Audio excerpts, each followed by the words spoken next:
Welcome to the Fantasy Football Profit Podcast, hosted by Craig Phillips and Jeff Torrey. Visit us at fantasyfootballprofit.com. And now your hosts. Welcome everyone to the Fantasy Football Profit Podcast. I'm Craig Phillips, joined as always by Jeff Torrey. And today we're back again with some more NFL free agency offseason talk. This one we're going to wrap up some more transactions that have happened since last week. We talked already on prior episodes. We talked about Tyreek Hill. We talked about Sean Watson. So if you missed those, want to hear our thoughts on those episodes, go check them out.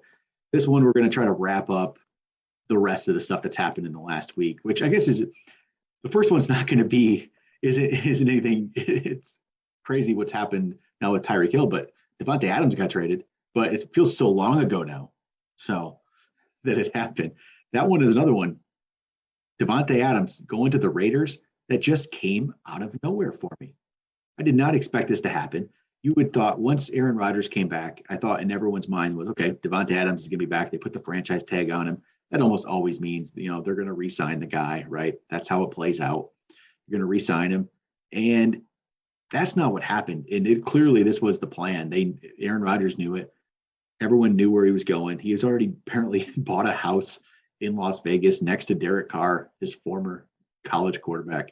And he goes to Las Vegas and became the highest paid wide receiver ever, only for a very short time until Tyreek Hill passed him up. But Davante Adams goes to the Raiders. What do you think about this for fantasy purposes? Definitely downgrades him, right? Slightly. Yeah, my initial reaction was good for him money-wise, but fantasy-wise, bummer. Because I don't care where he went. I mean, you're not going to have as good of a connection as you did with Aaron Rodgers. I don't care how much they try to hype up that they played in college together, that they're best friends, that, he's still going to be a very good wide receiver. He's going to be a top five wide receiver. But he probably would have been my number one overall if he would have stayed in Green Bay. I'll say top three for sure. We'll say that. But he had an opportunity to be number one as long as everything was going right in Green Bay. Because of, his numbers speak for themselves, but 3 out of the last 4 years, he's been a top five guy. So third wide receiver, then the 29th, he missed 4 games, I think. Then the first and then the 5th last year. He's been able to put double digit touchdowns up. 5 of the last 6 years. It was just kind of guaranteed. Now you're going to a Raiders offense, which they will definitely use him because they're paying him a buku amount of dollars. But they do like to run the ball. David Carr is not the quarterback Aaron Rodgers is. So even though if they have a rapport, I can't imagine having quite as many big plays. And for sure that every offense is going to try to stop him. So they did the same thing when he was in Green Bay, don't get me wrong. But I don't know how they're going to counteract that. If you're going to have as many back shoulder throws like Aaron Rodgers was giving it to him, especially around the red zone, I can see his touchdowns dropping off to, instead of getting 11, getting 7. And then he'll still probably go over 1,000 yards. He'll still be productive. But I don't feel like he has that edge where I'm like, man, this guy could go off for 3 touchdowns today with Rodgers throwing it to him. But I don't think he'll be bad. I think a lot of things are going in the right direction, and I can't blame the guy for getting paid. So, but that was my initial reaction. What was your initial reaction when you found out? Well, I was surprised. My first thought was more of Packers side of things, like who is Rodgers going to throw the ball to? But I like how immediately we both thought about the opposite. It wasn't like Raiders are going to be good. It was like, I like it for the Raiders. And, I like him teaming up with Hunter Renfrow. Hunter Renfrow is going to get a lot of catches. This probably helps with Hunter Renfrow. He's not going to be – no one's going to care about him. He's going to keep getting 7-8 catches a game.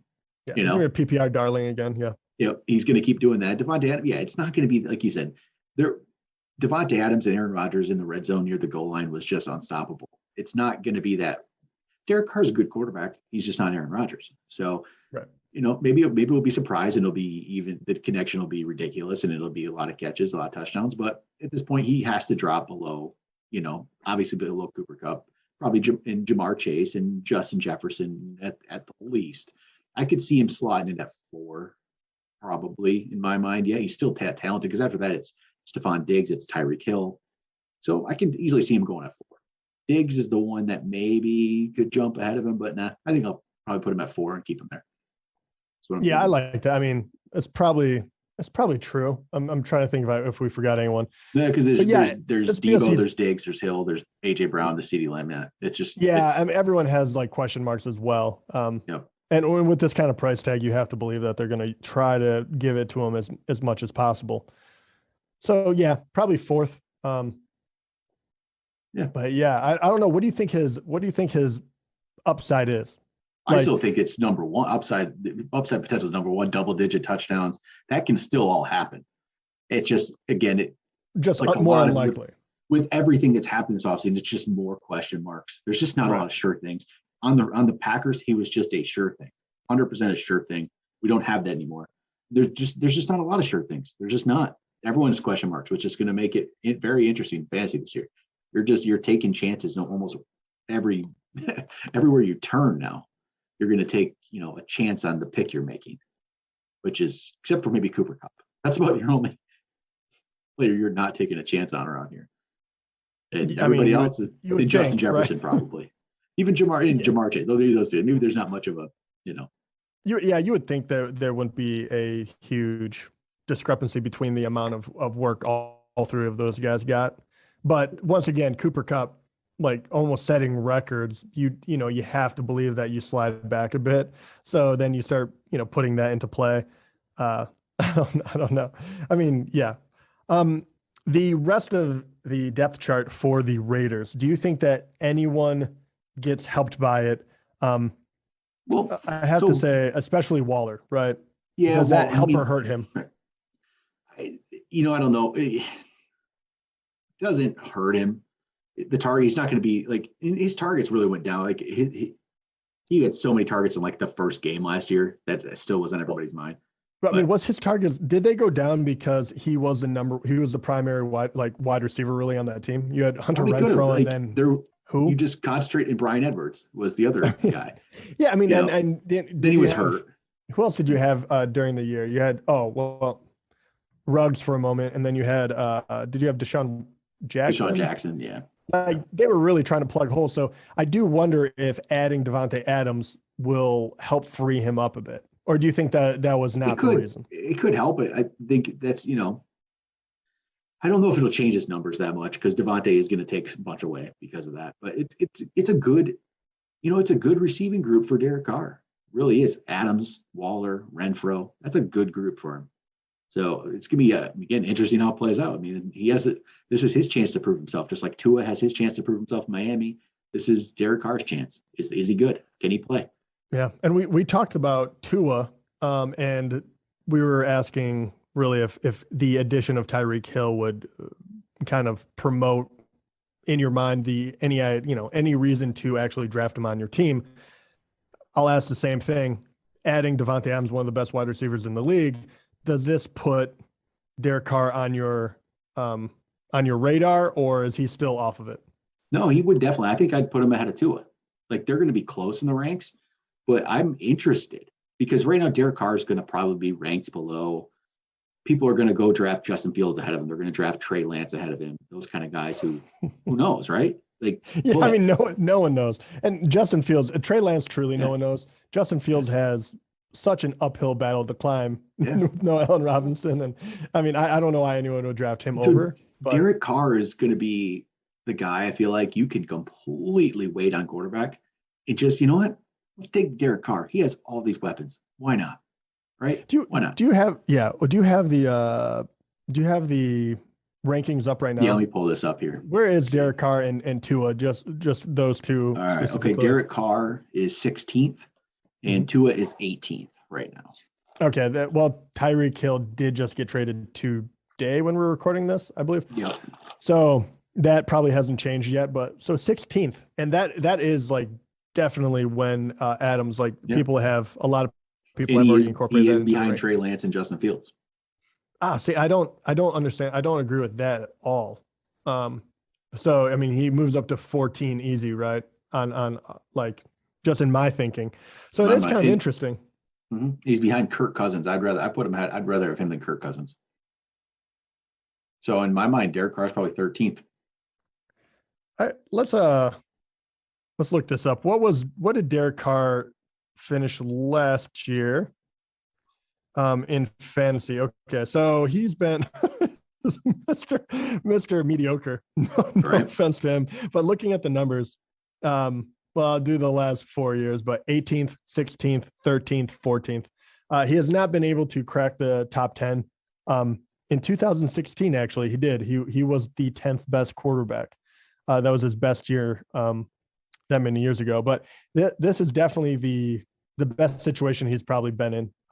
Going out and getting Davante Adams obviously helps. Waller is a premier tight end. And we'll see what the other young guys can do. But even adding like Demarcus Robinson, and you definitely have a lot more depth than you did last year. And they still have that run game, which wasn't deadly last year, but formidable. Like they do a fine job running the ball. So, and they were winning games. So you do wonder if he's going to be able to take that step.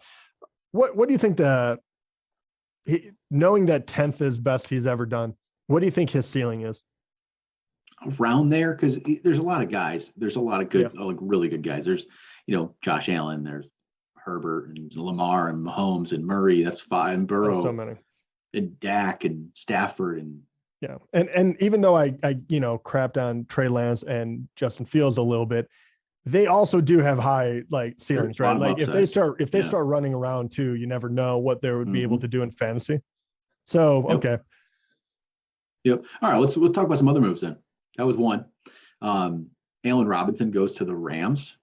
So, and in turn, they decided then they shipped out Robert Woods to Tennessee. So, Allen Robinson is the number 2. I think that's a good number 2. That's a great number 2. I think that is a perfect fit for them. I would love for them to, we don't know where OBJ is going to end up going, but he would be a great one to end up as like their 3rd in the rehab, half of the year. Yep. But Allen Robinson and Kupp are both tremendous wide receivers, and Allen Robinson completely got left out of everything last year. I don't know what happened, but the guy is, probably not quite as explosive as he once was, but he's a great possession guy. You can chuck him the ball, 10 times a game easy if you want to. So between him and Kupp, they could gobble up all of the receptions. Yep. I love this signing. I think it's a great signing. Rams just keep getting people, and I don't know how. Everyone wants to win a title. To just keep getting all that stuff to go, and this is a great number 2 for him. I think Allen Robinson is going to have a solid year, and I don't think he's going to be overranked. But Robert Woods and Kupp were, both ranked in the top 20 last year. Kupp obviously way outperformed that, but Robert Woods, I don't know if Woods got hurt. To be fair, yeah, I don't know where Allen Robinson is going to end up in the ranks. I don't think they've really adjusted yet because he is currently 37th. There's no way that stands. He's going to go up. Yeah, he'll go up. So he'll be top 20, I would think, when this is all said and done, or close to 20-ish. Yeah. I was going to say up there. That'd be fair. The top 25. I would probably take a shot at him if he's around 20. I would definitely take a shot at him. I think last year was completely on the quarterback and the offense. The year before that, he did just fine. And I think shipping out Woods too shows that either they didn't believe in Woods or, probably a money thing more than anything. But I do think that opens it up where, are you really if you're going to double Kupp, if you're going to try to, figure out this offense, they're going to get the ball in his hands. And I think he is ready to kind of prove everyone wrong after a very rough season last year. Right. Does it hurt anyone else? No. Stafford, does it kind of redeem after OBJ? I think it just keeps him. Yeah, I think it just keeps him steady. Just. You think what is Stafford? What back? He's still between 5 and 9. Yeah, I'm still going to put him around that range. Yeah, most likely. Some other moves, I guess. Matt Ryan traded to the Colts, right? And they just keep getting random quarterbacks for a year. That's what they like to do. Yeah, I might be I mean, they really are. They're trying everything. I might like this one more than most people do. I think that they have a playoff caliber team, even with whatever quarterback is going on. Wentz, I think they probably could have stayed with him, but obviously I think it was more of like locker room stuff from what I've been hearing he's just not not the guy that they need to lead them. Matt Ryan is proven, man. He might be at the, closer to the end of his career. He can still throw it. It's great that he doesn't have to go out in Atlanta where he's given a lot and every fan should be fine with him, them trading him. Cause I think that he still has a couple of good years left in him and then they can figure it out from there. I think they're good enough they're a playoff team for sure in my mind.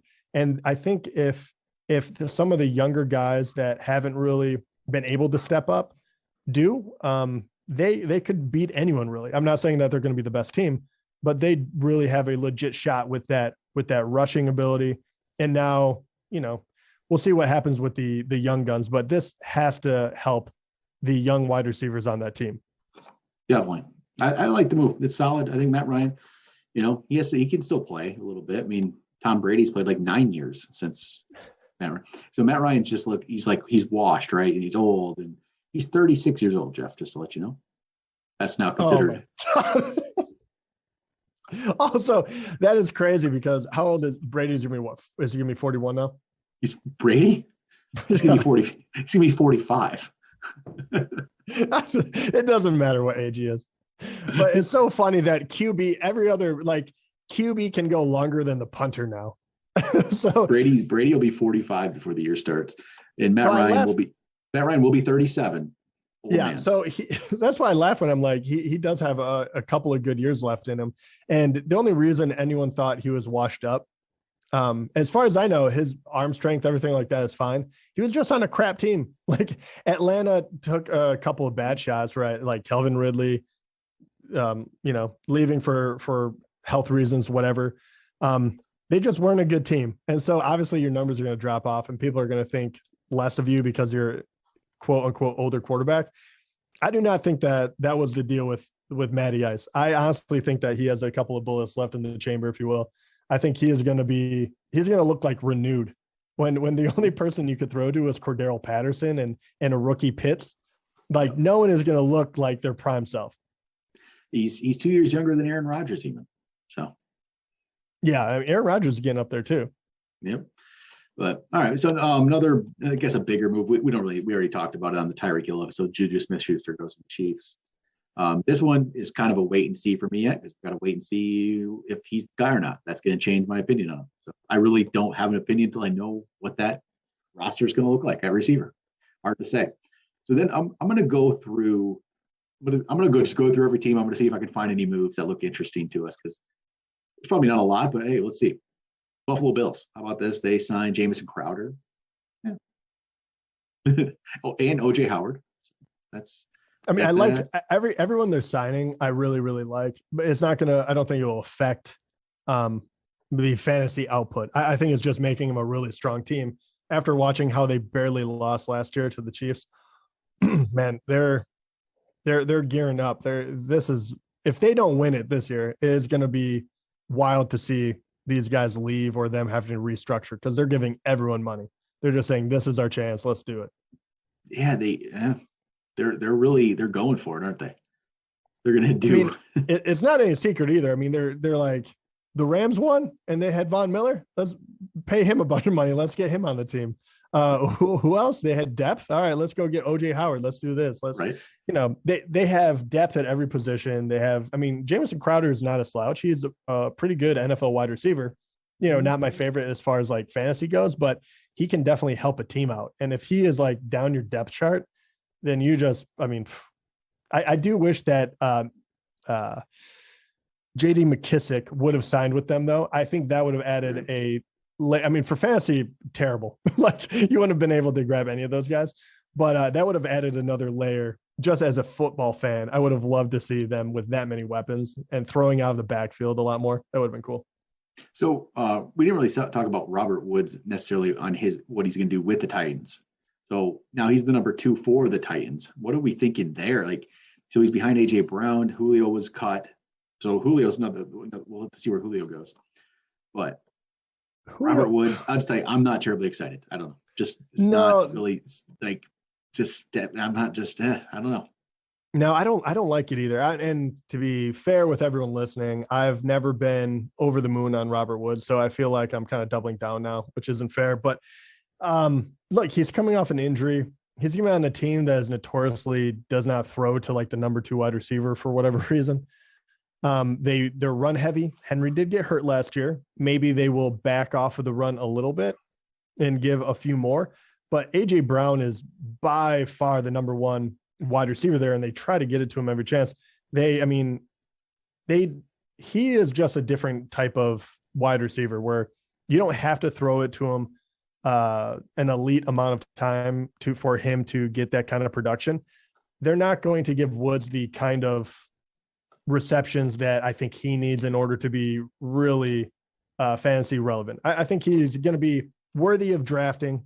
I don't know where I'd even take him at this point. I'd really have to see how his health is doing, but I'd be pretty low on Robert Woods. That's me personally. I think he would be like, if I really didn't feel good about my wide receiving crew, like there wasn't a lot of upside, I think that's when I maybe would go out and get him to kind of stabilize.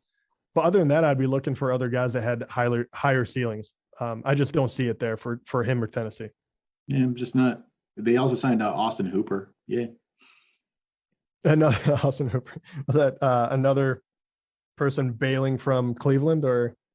Yeah, just not. I don't know. Nothing excites me. How about okay, so the Falcons, we talked about them trading Matt Ryan, but we didn't talk about their new quarterback, Marcus Mariota. Interesting. Oh, man. I mean, I hope he gets a shot. I hope he actually gets the shot. Well, I want to. He is going to get the shot, but they're setting him up to fail again. Like I feel terrible for this guy because Who do you have to deserve? Yeah, you better. I'm just going to be staring at Pitts the entire time. You don't have a run game. You have they signed Damian Williams. I mean, what? So I feel terrible for the guy kind of because I do think that he's better than what people thought. He kind of showed it in glimpses in Tennessee, kind of showed it in glimpses, with the Raiders. This one I think is going to be a debacle. I don't want to be anywhere near almost anyone on this team. Yeah, and even saying that, losing Matty Ice and losing Ridley not coming back, which we thought, I honestly thought he was going to be coming back at some point this year. Now with everything going on with the suspension for the gambling and all this, I have no idea. Probably not. So what does this hurt Pitts in your mind? Because he was like a guaranteed, like, all right, he's going to be up there, like top 3 tight end, just off of what he was able to do and how young and talented he is. Does this situation hurt him? I don't like it. He's going to have to get all the targets. I would say tight end position sucks. So because of that, he's still going to be he's very valuable. He's very talented. The ball has to go somewhere, right? But man, it just sucks to go in the NFL. This is his situation. And first off, what were the Falcons even doing? Why would you draft Kyle Pitts last year? That's a luxury pick. That's not a that's not a like pick that you do when you need to build a team. Like it's like a Lions move. I know. If you're rebuilding right now, and I'm not even being funny about this, they're clearly rebuilding, right? Unless I'm completely wrong on what the type of players that Atlanta has, and maybe they have a lot more young guys than I realize, because that is the only reason I can make sense of this. I would honestly consider, he has a rookie contract, and you need someone to be the face of the franchise kind of deal, but I would contemplate moving on from him. Because I think you can get so much for him that you're kind of like, let's rebuild this right now. Let's get, you got 5 picks out of Tyreek Hill, and he has a giant contract. You could trade him right now on the rookie deal. You could get so many picks for him. You could, in the next 3 years, you could completely rebuild your roster.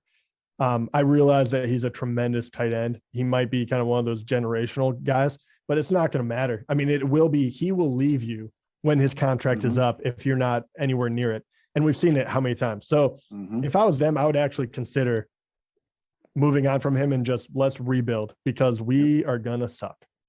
Yep.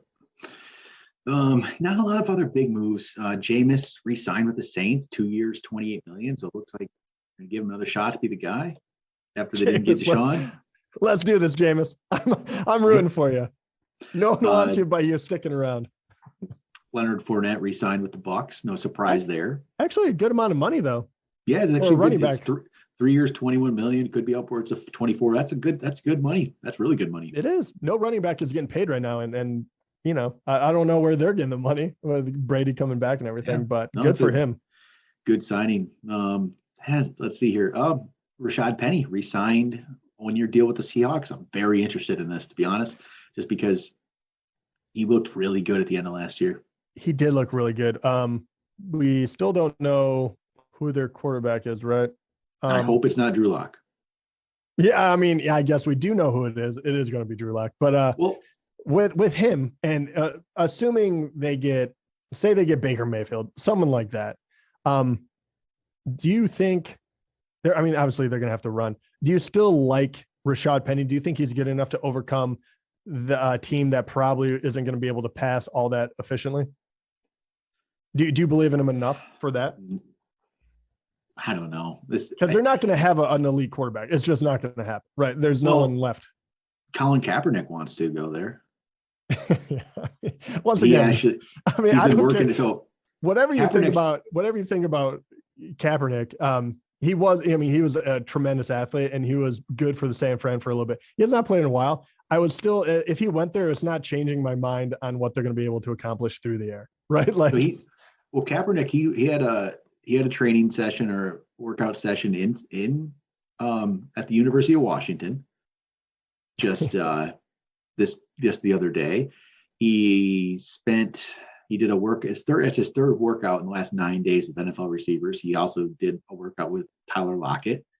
He's had conversations with Pete Carroll and the general manager for the Seahawks about trying to get a tryout. They haven't got a tryout, but he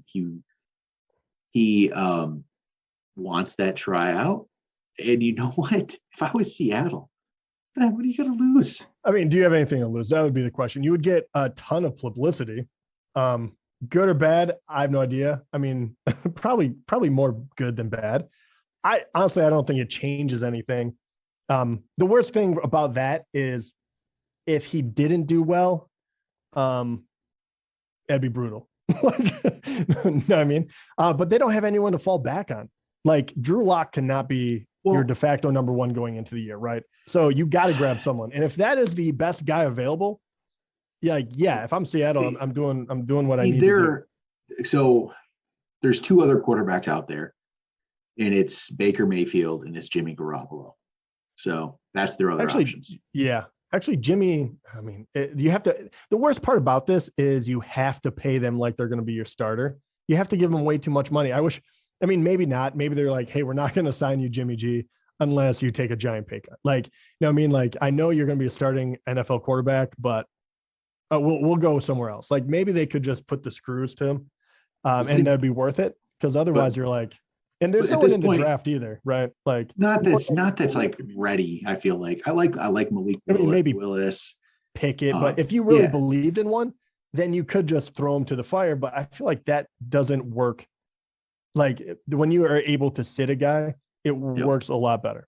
So I'm starting to want the Lions to draft Malik Willis. I know it's not right. It's always stupid, but I was gonna say we should have and we will like a a draft day kind of episode.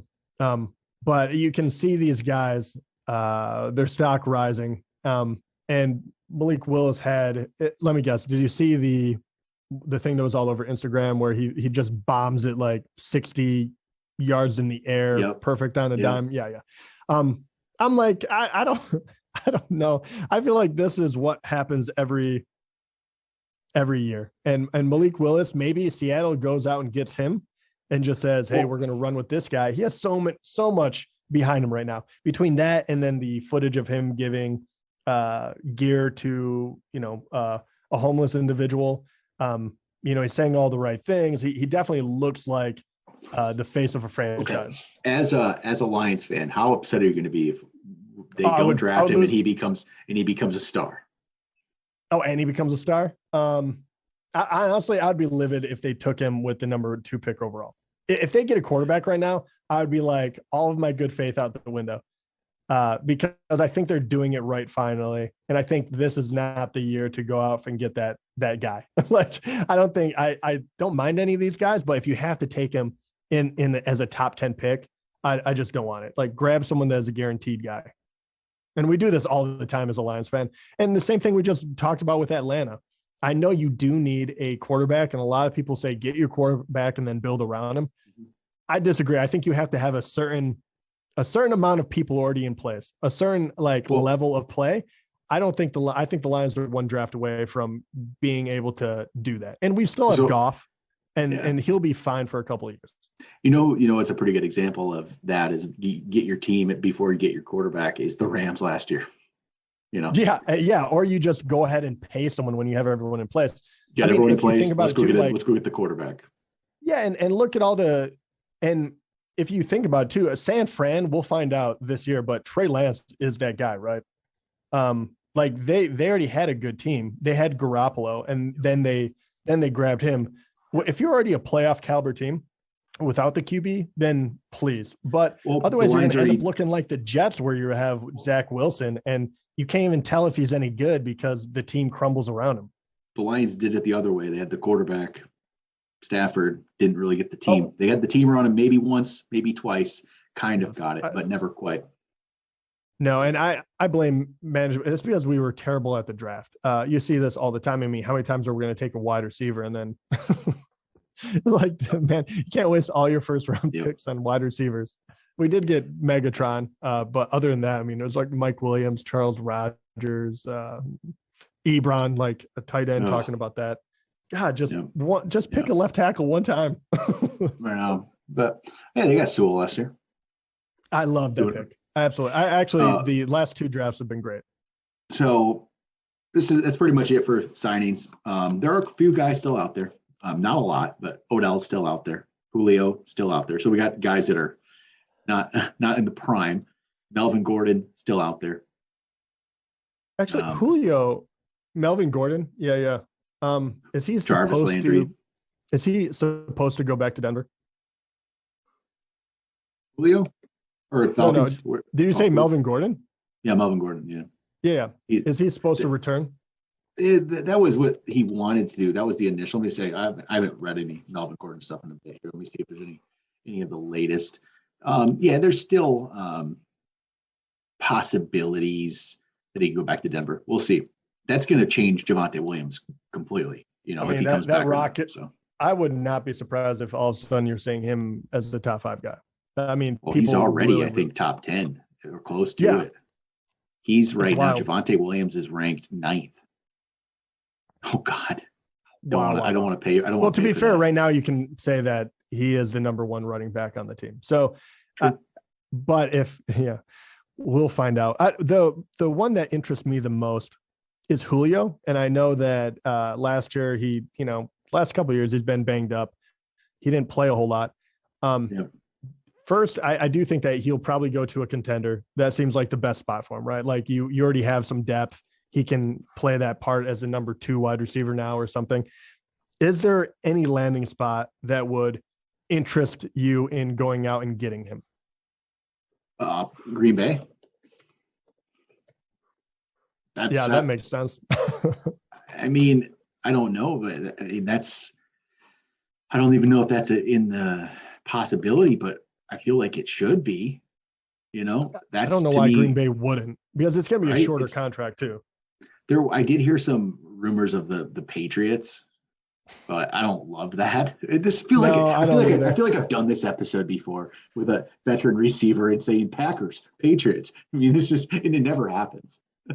Right? No, and I'm glad it didn't happen last year. Can you imagine though? Because it would have been, every single person would have said, look what Randy Moss was able to do. And you're gonna be like, no. And now you can easily say, like, Julio, that is not how you want to end your career. Do not go to the Patriots. Like, I love the Green Bay idea. Or if you're gonna do that, then honestly, like, this would be, if the Raiders really want to double down, like, you could go to like Las Vegas. I still see it more like the Rams being able to get him on like a 1-year, 2-year deal and him going for the title. So a team like that would make a lot more sense to me than anyone else. I think they have to be able to compete for a title. So I just pulled up this article that was just out. I guess, let me see this. Here's the betting favorites for Julio Jones. See if I can find it here. Where'd it go? Here we go. These are the Julio Jones odds. The team with the best odds, Tampa Bay. Oh yeah, that makes a whole lot of sense. That's perfect. Totally, yeah. Go there for a veteran minimum or something. Yeah. I mean, no longer have Antonio Brown. Godwin is going to be rehabbing. You have Mike Evans. Mm-hmm. Julio can start the year. Yeah. Godwin comes in. He can rest a little bit. Actually, that's perfect. Here we go. So here's the odds. I think these all make sense. Bucks. Next best odds are Patriots, which, like I said, don't want it, but that's there. Bills. Yep. Interesting. Contender. Yep. Packers. Yep. Chiefs. Yeah. That would be. It does feel like they need. I mean, it wouldn't hurt. I think that'd be good. If I was the Chiefs, though, you would think that you would want younger legs because you already have you need. Yeah, I don't know. He would be a good veteran presence, and if he's healthy, he'd be a killer. Yeah, I mean, any of those positions. That's a weird one. If he went to someone like Buffalo, I wouldn't be nearly as hyped about him. No, but I think it'd help Josh Allen, but Julio himself, maybe not. Yeah. Right. So also the Chiefs are meeting with Marquez Valdes-Scantling. That was one. Oh my God, dude. Wide receivers, man. They're meeting with him and and then running back, they're meeting with Ronald Jones as well. The Chiefs are. I mean, sure, that tracks. Ronald Jones. Yeah. Other than that, honestly, that's about the extent of the good free agents. I'm looking at a list if you're the top free agents available. Valdes-Scantling is like the number 5 receiver because it's Beckham, Jones, Landry, Fuller, Scantling, then Beasley, T.Y. Hilton, which no, AJ Green, no, Emmanuel Sanders, no. Running back wise, Ronald Jones, Sony Michel, Sammy Watkins. I'm done with Sammy Watkins. I'm sorry. It's not happening. It's just not going to happen. Marlon Mack, no.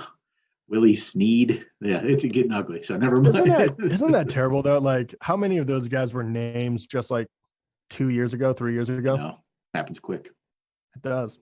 It's wild. And then you see all these guys getting paid a ridiculous amount for a long time and you're like, we'll see. Yep. But all right, there we go. That's about it. Unless there's some major news next week, we might get to some other stuff next week, but unless there's some big moves that happen in the meantime, which I guess you don't know this offseason. So that could be. All right, that'll do it. We will talk to you guys next time.